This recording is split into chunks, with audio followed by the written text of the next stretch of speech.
but literary people generally are against censorship, or so we would think, right? As many of you know, censorship is an ongoing problem in the modern world. I think there is a lot we can learn from reflecting on and understanding deeply the way that censorship has functioned within our culture historically. And there's an interesting case, a very ironic and strange, surreal case of censorship or attempted censorship that I want to talk to you about today.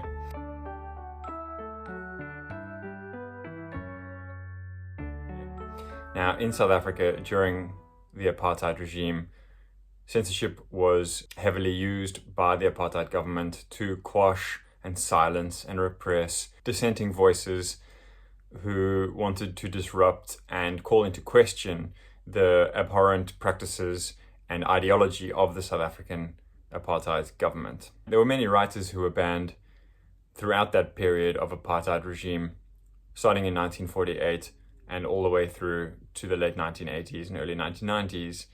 Not all of them were South African. There was a lot of famous international literary figures who were banned and whose books were banned. And we're going to come to that a little bit later in the video. I'm actually going to go through a list of banned authors, both international and local. But first I want to tell you about this incredible, bizarre story that I stumbled upon. I was reading this wonderful and rather scholarly, critical biography of the South African writer J.M. Coetzee. And there's a chapter here on censorship and Coetzee's encounter with the censorship police. Now, to be banned was a sort of badge of honor, of political bravery, to speak out against this unconscionable ideology and regime that was in power for an astonishingly long time in South Africa. Now, Coetzee himself was never actually banned, and some people have held that against him as a sort of accusation of political equivocation, that he didn't speak out against the atrocities of apartheid. I think that is a little harsh. Coetzee was writing in the 70s through the 1980s and 1990s, and his reputation grew through that period, peaking really in the 1990s and early 2000s when he won the Nobel Prize for Literature as well as 2 Booker Prizes. The trajectory of his career was sort of paralleled with the decline in the strength of the censors in South Africa. If he had made his debut, 5 or 10 years earlier, there probably would have been a stronger chance of his work being banned. He certainly dealt with topics that were taboo to the South African government, such as interracial, liaisons between characters, and both implicit and at times explicit criticism of the dominant culture. There's a more interesting aspect of that claim, which we're going to look at, and that is the sort of kernel of this bizarre story of attempted censorship. In order to understand the story, we have to also ask the question of who were the censor police. Somebody had to read, thousands and thousands of works of literature quite closely and then decide whether they should be banned or not. And there's a strange paradox there, because we probably couldn't get the local, sergeant from the police station who hadn't been to university to study, the humanities and got a master's degree in comparative literature. He might read the local newspaper, but he's not going to read works of European literary fiction translated into Afrikaans or English, or local political activists publishing debut novels or poetry collections. So you need literary people to serve as censors, but literary people generally are against censorship. Or so we would think, right?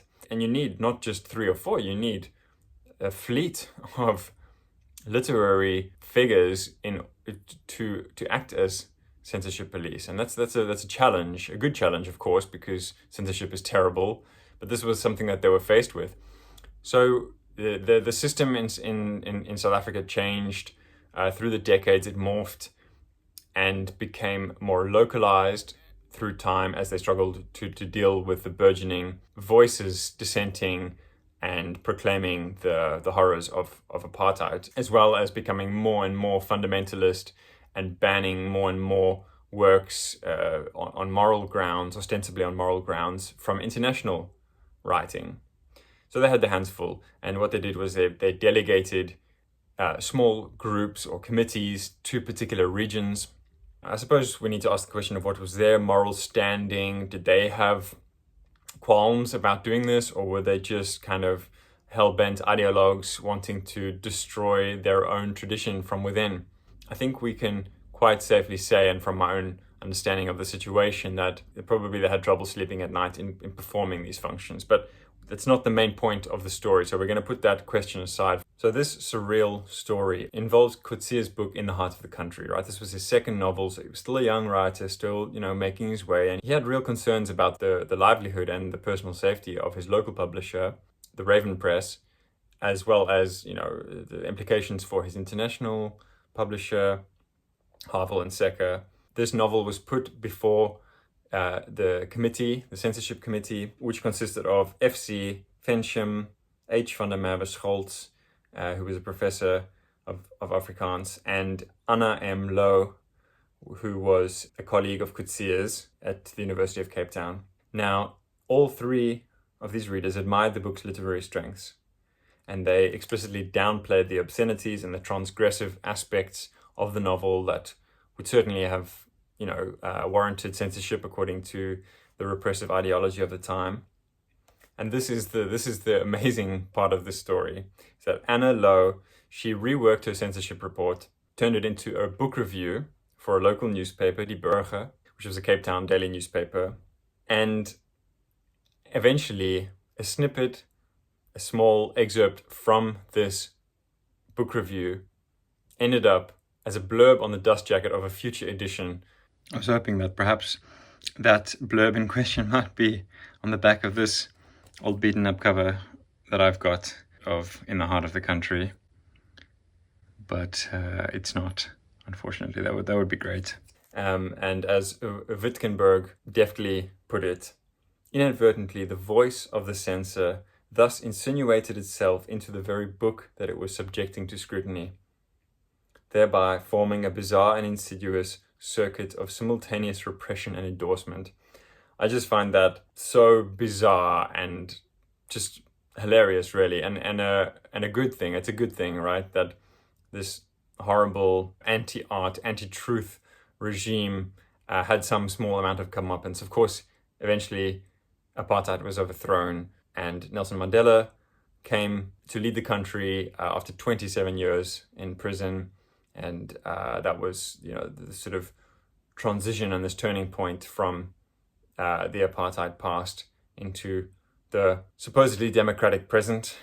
Although for those with an ear to the ground in South Africa, of course, things are not all rosy and rainbow tinted there. But that's a topic for another video. Let me know down below in the comments what you think of all of this, by the way. So I just think that's a wonderfully ironic and strange story of attempted censorship that ended up doing the opposite of what it set out to do, and actually promoted this author who was critical of that apartheid regime, even though in the end he wasn't banned. I just want to end off this video by talking about the writers who were banned, and it's quite surprising. There was a list that Coetzee himself studied called Jacobson's Index of Objectionable Literature. There was 16,000 titles on that list, and I think it's quite interesting to actually think about, just to mention some of these.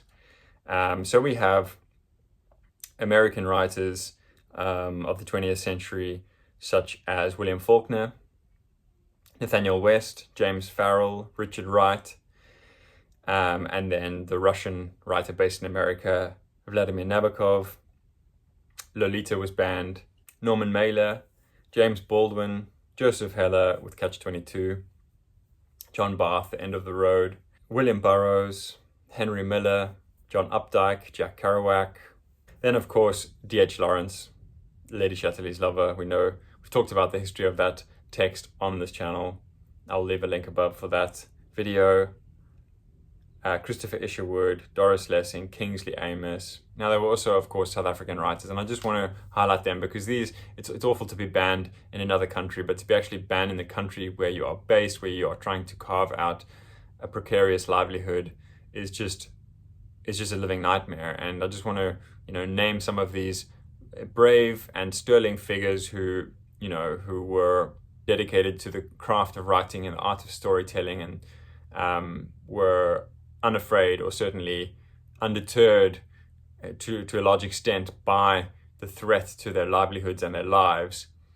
I just want to name some of them because they deserve that, even though they're not really known outside of South African literature. So we have Richard Reeve, Alex Laguma, Peter Abrahams, Alfred Hutchinson, C.J. Driver. Nadine Gordimer is obviously a writer who won the Nobel Prize, well known internationally. Sheikh Mda. And Andre Brink was an Afrikaans writer. He was the first Afrikaans writer to have a novel banned, with his Kennis van die Aand, Looking on Darkness, as it was titled in English. As many of you probably know, I'm a big J.M. Coetzee fan, but I'm also indebted to this book, J.M. Coetzee and the Life of Writing by David Atwell, and published by the Oxford University Press.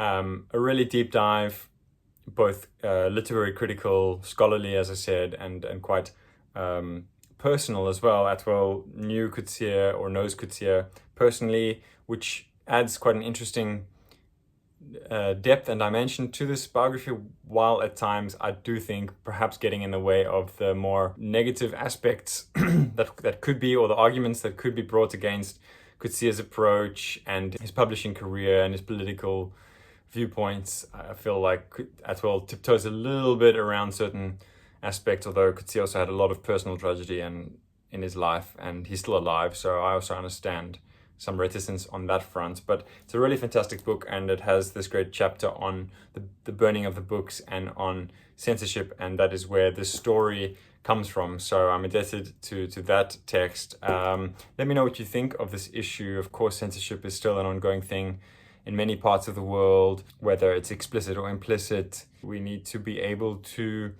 discuss unpleasant facts, unpleasant questions, and the brutal reality of life and the world we live in, and that pulling the rug over things or having too much taboo around our discourse is only harmful, because I don't know, what is hidden away only sort of amplifies and festers, and that to bring it out and to examine things with a cool eye, I think in general is a healthy practice. So I think we can learn a lot from censorship of the past and be quite sober and cognizant that it still manifests itself in the world today.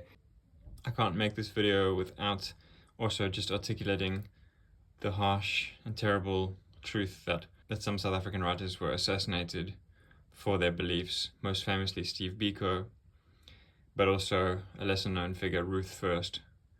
And I think just in this present moment, following the assassination of Charlie Kirk, I think it's really worth remembering that, we can have differing views about things, but there's an absolute ironclad law, which is that you don't kill somebody for disagreeing with you. And it's a sobering reminder that this problem of censorship and assassination, silencing of those with differing views, is an ongoing issue in the world today. I just wanted to share with you that rather bizarre, ironic, and surreal story of censorship gone wrong. Thank you for watching. Let me know what you think about all of this, and speak to you all soon.